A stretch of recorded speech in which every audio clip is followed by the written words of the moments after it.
स्वागत है दोस्तों। आज के मुख्य समाचार में आज देश और दुनिया से कई अहम और बड़ी खबर आ रही है। बात करेंगे हर खबर पर विस्तार से।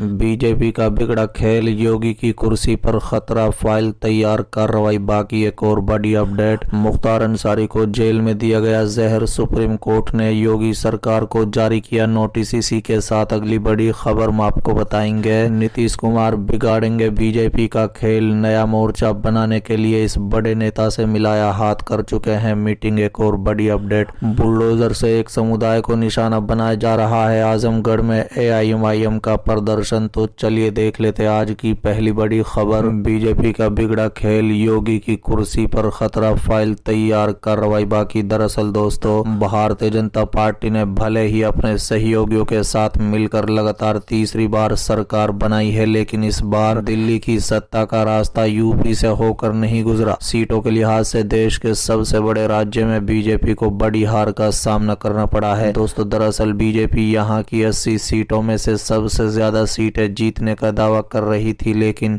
पार्टी अपना पिछला प्रदर्शन नहीं बचा पाई। लोकसभा चुनाव 2024 में बीजेपी को 80 में से सिर्फ 33 सीटें मिली, जबकि 2019 में बीजेपी ने 62 सीटें जीती थी। बता दें कि यूपी में इस हार का दर्द बीजेपी में साफ देखा जा सकता है। लगातार बैठकों का दौर जारी है, नुकसान की समीक्षा की जा रही है। यूपी विधानसभा की 10 सीटों पर अगले महीने होने वाले उपचुनाव के मद्देनजर बीजेपी एक बार फिर बैठक कर रही है। इस बार राष्ट्रीय कार्यकारिणी की बैठक लखनऊ में हुई। बैठक में पार्टी के राष्ट्रीय अध्यक्ष जेपी नड्डा और कई अन्य वरिष्ठ नेता शामिल हुए। बता दें कि यूपी में लोकसभा चुनाव में हार के बाद बीजेपी में अंदरूनी कलह भी देखने को मिल रही है। एक तरफ योगी आदित्यनाथ कह रहे हैं कि पार्टी के कार्यकर्ता कांग्रेस के झूठ से नहीं लड़ सके, कार्यकर्ता क्षेत्र में अपनी जिम्मेदारी नहीं निभा सके। वहीं प्रदेश अध्यक्ष भूपेंद्र चौधरी ने कहा है कि कार्यकर्ता सर्वोच्च हैं, हम उनसे समझौता नहीं करेंगे।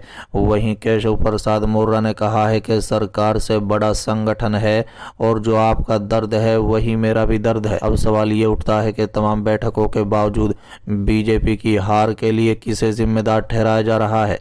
सूत्रों के मुताबिक बीजेपी ने हार के कारणों और जवाबदेही तय करने के लिए कई बिंदुओं पर चर्चा की है। इसमें कई किरदार हैं, लेकिन विवाद से बचने के लिए अभी तक किसी का नाम तय नहीं किया गया है। दोस्तों, दरअसल यूपी के डिप्टी सीएम केशव प्रसाद मौर्य को ये कहने से कि संगठन से बड़ा कोई नहीं है, कयास लगाए जा रहे हैं कि योगी आदित्यनाथ को लेकर पार्टी के अंदर दो गुट बट गए हैं और कई लोग इस हार के लिए योगी को जिम्मेदार ठहरा रहे हैं। चलिए अगली खबर, नीतीश कुमार बिगाड़ेंगे बीजेपी का खेल, नया मोर्चा बनाने के लिए इस बड़े नेता से मिलाया हाथ, कर चुके हैं मीटिंग। दरअसल दोस्तों, झारखंड में अगले 3-4 महीनों में संभावित विधानसभा चुनाव के ठीक पहले एक नया सियासी मोर्चा को गठन की कवायद शुरू हो गई है। खास बात यह है कि इस मोर्चा की अगुवाई बिहार के सीएम नीतीश कुमार की पार्टी जेडीयू कर सकती है।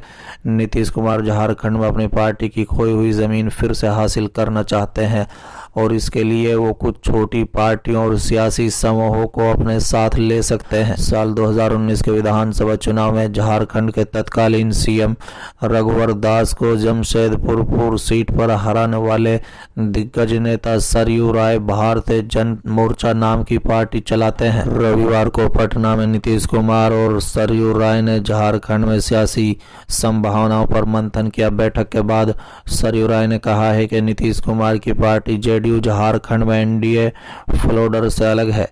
उन्होंने भारतीय जनता मोर्चा के साथ मिलकर विधानसभा चुनाव लड़ने पर सहमति जताई है। सरयू राय ने कहा है कि कोशिश हो रही है कि झारखंड में एनडीए और इंडिया गठबंधन से अलग तीसरा मोर्चा गठित हो।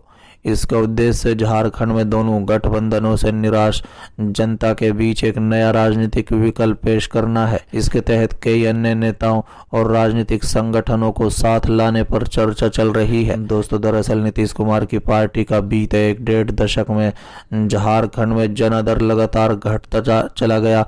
साल 2000 में जब झारखंड अलग राज्य बना था, तब नीतीश कुमार समता पार्टी के सुप्रीम थे। यहाँ उनकी पार्टी के 5 विधायक थे। साल 2003 में नीतीश कुमार ने समता पार्टी की जगह जनता दल यूनाइटेड बनाई। इसके बाद 2005 में झारखंड में हुए विधानसभा चुनाव में बीजेपी और जेडीयू का गठबंधन हुआ।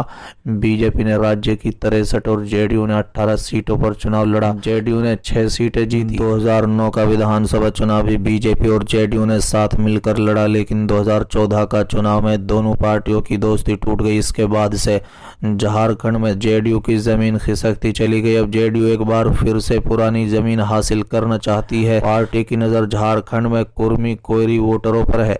बिहार में इस वोट बैंक पर जेडीयू की पकड़ मानी जाती है। इसकी कोशिश है कि झारखंड में उन क्षेत्रों में फोकस रखा जाए जहां इन दोनों जातियों की खास आबादी है। 2 दिन पहले रांची में जेडीयू के प्रदेश कार्य समिति की बैठक हुई, जिसमें विधानसभा चुनाव की रणनीति पर चर्चा हुई। बताया जाता है कि पार्टी 10 से 12 सीटों पर चुनाव लड़ सकती है। जेडीयू के प्रदेश अध्यक्ष और राज्यसभा सांसद ध्रुव महते ने कहा है कि हमने चुनाव लड़ने के लिए राज्य में सीटें चिन्हित कर ली है। इसकी रिपोर्ट केंद्र नेतृत्व को भेजी जा रही है।